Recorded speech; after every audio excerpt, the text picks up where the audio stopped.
6 अप्रैल इस नव संवत का सबसे बड़ा बदलाव होने वाला है। और ना सिर्फ ये अप्रैल महीने का बड़ा परिवर्तन है, बल्कि नव संवत्सर का भी बड़ा परिवर्तन होने वाला है। शनिदेव इस संवत के आरंभ में अप्रैल के स्टार्टिंग में 6 अप्रैल को दोपहर 2:11 पर नक्षत्र परिवर्तन करने वाले हैं और शनिदेव पूर्वा भाद्रपद यानी गुरु ग्रह के नक्षत्र में प्रवेश करेंगे।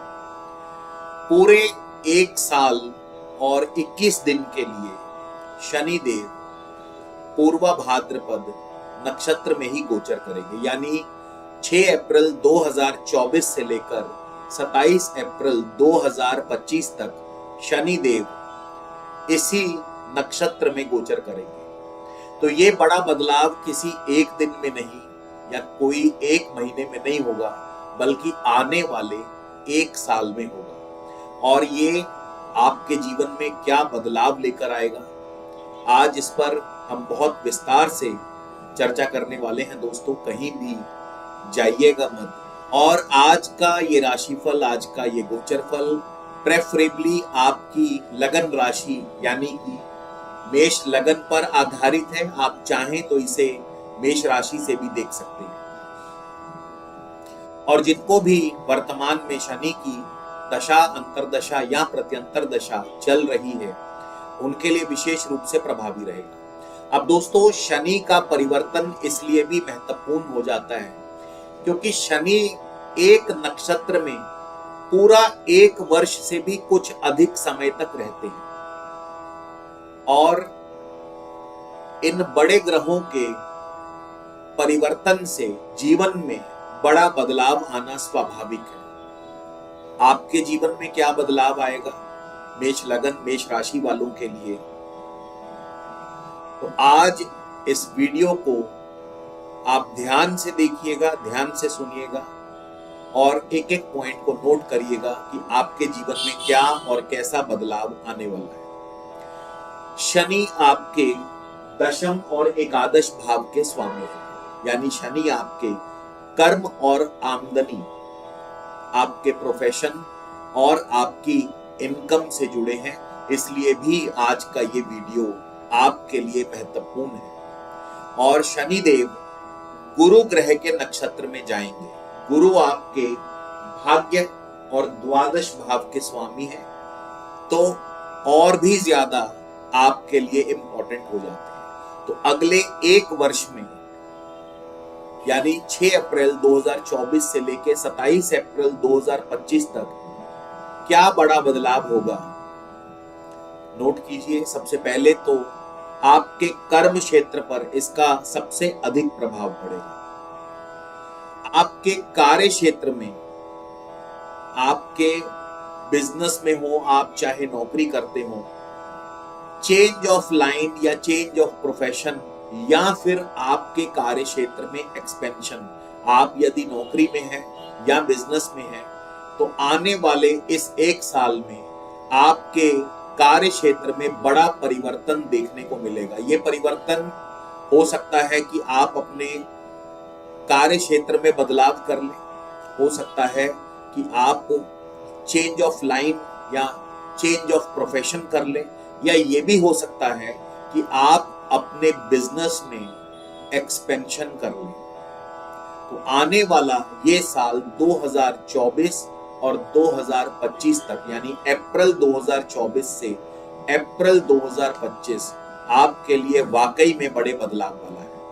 इसके अलावा क्या क्या रिजल्ट्स आपको मिल सकते हैं, तो शनि दशम और एकादश के स्वामी हैं और बृहस्पति भाग्य और द्वादश के स्वामी हैं। तो भाग्य की वृद्धि होगी, इसमें भी कोई दो राय नहीं। पिता की तरक्की होगी, पिता का आर्थिक पक्ष आपके मजबूत होगा।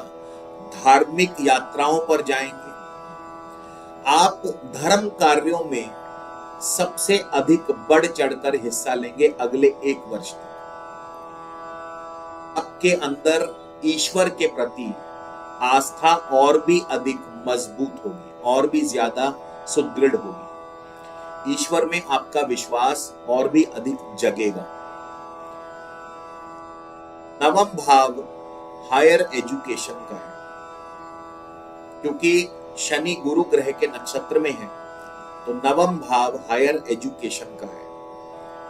और आने वाले इस एक साल में जो भी विद्यार्थी उच्च शिक्षा ग्रहण कर रहे हैं उनके लिए बहुत अनुकूल है समय। ये एक साल आपका शिक्षा के क्षेत्र में बहुत ही बढ़िया प्रदर्शन होने वाला है।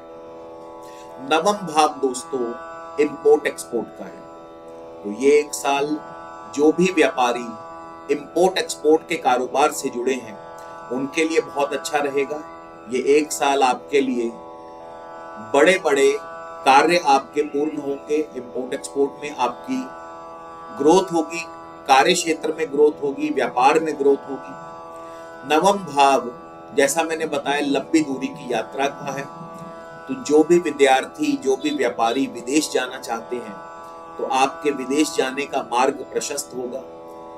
आप विदेश जाकर के बस सकते हैं, यानी आपकी फॉरेन सेटलमेंट हो सकती है, या वैसे ही कारोबार के सिलसिले में आपका विदेश आना जाना लगा रहेगा। या जो लोग घूमने के लिए भी जाना चाहते हैं तो इस आने वाले एक वर्ष के भीतर भीतर आप विदेश अवश्य जाएंगे, चाहे कुछ देर के लिए ही सही, पर घूमने के लिए अवश्य जाएंगे।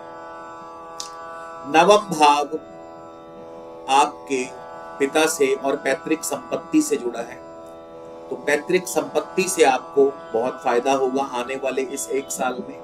पैतृक संपत्ति से लाभ होगा। नवम भाव राजनीति से जुड़ा है, क्योंकि शनि दशम के भी स्वामी है, तो नवम और दशम आपके दोनों ही राजनीति से जुड़े हैं। तो राजनीति के क्षेत्र में भी आपको अच्छी सफलता मिलेगी। उच्च पद मिल सकता है, उच्च पदवी मिल सकती है। शनि दशम भाव के स्वयं स्वामी है, और शनि इस समय आपके लाभ स्थान में चल रहे हैं, इनकम हाउस में है, तो आमदनी की धीरे धीरे ही सही लेकिन आमदनी की वृद्धि करेंगे। बड़े भाई बंधुओं से आपको लाभ होगा। शनि क्योंकि गुरुदेव के नक्षत्र में है, गुरु आपके द्वादश भाव के स्वामी हैं, तो कार्य क्षेत्र में इन्वेस्टमेंट्स भी बढ़ेंगे। यानी ये एक जो वर्ष आपको आने वाला है 2024-25 आपके कार्य क्षेत्र में इन्वेस्टमेंट्स को बढ़ाता है। जैसा मैंने बताया कि आपके बिजनेस में, आपके कारोबार में एक्सपेंशन होगी, तो एक्सपेंशन के लिए इन्वेस्टमेंट्स भी बढ़ेंगे, निवेश भी बढ़ेंगे, खर्चे भी बढ़ेंगे। ऐसा नहीं है कि खर्चा नहीं होगा। तो ये एक साल अच्छा खासा खर्चों वाला रहेगा, एक्सपेंसेस वाला रहेगा। सबसे अच्छी बात कि बृहस्पति जो है 1 मई को, क्योंकि शनि गुरु के नक्षत्र में है, बृहस्पति 1 मई से आपके धन भाव में आने वाले हैं, और बृहस्पति की यहां से दशम भाव पर भी दृष्टि रहेगी। तो कार्य क्षेत्र में आपको इस आने वाले एक साल में बहुत अच्छी ग्रोथ मिलने वाली है। ये जो साल अप्रैल 2024 से अप्रैल 2025 तक रहेगा, आने वाले इस एक साल में आपके कार्य क्षेत्र में बहुत अच्छी ग्रोथ मिलेगी। चाहे नौकरी में हो तो नौकरी में भी आपको अच्छी ग्रोथ मिलेगी, अच्छी प्रमोशन के चांस बनेंगे, कार्यों में आपको सफलता मिलेगी। अब बृहस्पति की यहाँ से छठे भाव पर भी दृष्टि है, तो ऋण आदि की सुविधा, या यूं कह लीजिए कि क्योंकि खर्च बढ़ेंगे, क्योंकि निवेश बढ़ेगा, बिजनेस में एक्सपेंशन होगी, तो साथ ही साथ कर्ज भी बढ़ेगा।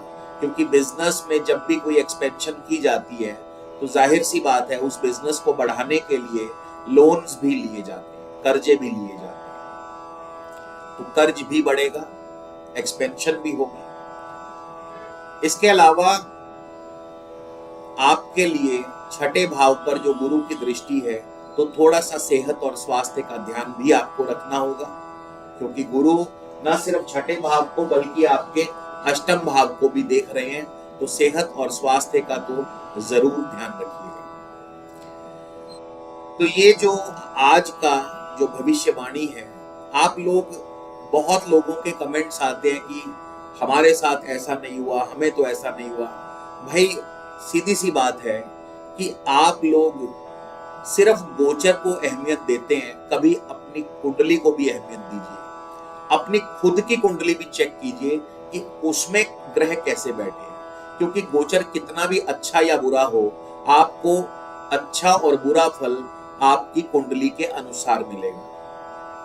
तो ये जो गलती आप करते हैं कि आप गोचर पर ज्यादा महत्व देते हैं, अपनी कुंडली को आप बिल्कुल नजरअंदाज कर देते हैं, तो यहां से आप गलती करते हैं। तो गोचर आपकी अपनी कुंडली के बिना फल दे ही नहीं सकता, तो हमेशा अपनी कुंडली भी साथ के साथ चेक करवाते हैं। तो इसी के साथ दोस्तों विदा लेता हूं, अगले वीडियो में फिर मिलेंगे।